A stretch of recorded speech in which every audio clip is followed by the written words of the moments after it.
Anesthesiologists? What was something you won't forget hearing from someone that was under? It was a regular morning at the endoscopy center. We had a full list of routine colonoscopies, nothing particularly exciting. The kind of day where everything runs on autopilot, and you're mostly just keeping people comfortable and safe while they drift in and out of twilight sleep. My third patient of the morning was a woman in her 20s. She was cheerful, a little nervous, but more the chatty nervous type than the panic nervous type. She had that look of someone who had gone down a rabbit hole of colonoscopy prep stories on the internet and regretted it. But she followed the prep perfectly, according to the nurse. Textbook clean out, always a plus. We were all moving fast that day. Nurses setting up IVs, GI techs chatting with patients to calm them down, the doctor reviewing charts in the hallway. I introduced myself, explained what I'd be giving her and how it would feel. She smiled and nodded, totally cooperative. She had a kind of dry humor, which I appreciated. Right before we rolled her into the procedure room, she looked at me and said, "So this is the part where you drug me and I say something stupid, right?" I told her I'd do my best not to hold anything against her. She laughed and said,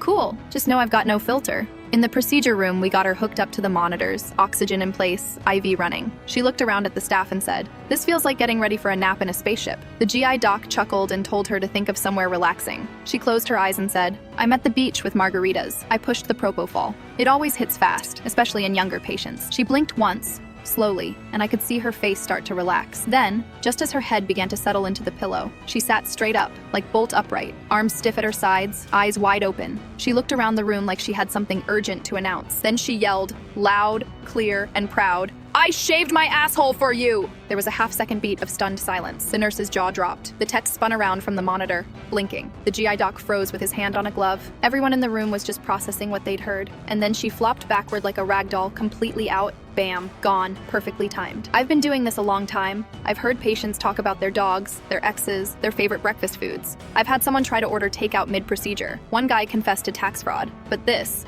was a first. The GI doc broke the silence with a simple deadpan, "We appreciate the effort." The rest of us lost it. Quietly, of course. We're professionals. But I definitely had to wipe my eyes before we started. The procedure itself was uneventful. Normal scope, normal findings. She woke up in recovery about 20 minutes later, groggy, but comfortable. She was polite, thanked the nurses, drank her apple juice like a champ. She didn't remember a thing. As I was giving her discharge instructions, she asked if she said anything weird while sedated. I gave her the standard, nothing unusual line. Couldn't do it. Just couldn't crush her with that knowledge, not while she was still foggy from meds. About a week later, we got one of those patient satisfaction surveys back. At the end, in the any other comments watch section, she'd written, "Thanks for not judging me if I said anything dumb while sedated. Also, yes, I shaved everything, you're welcome." Some people just know how to commit to the bit.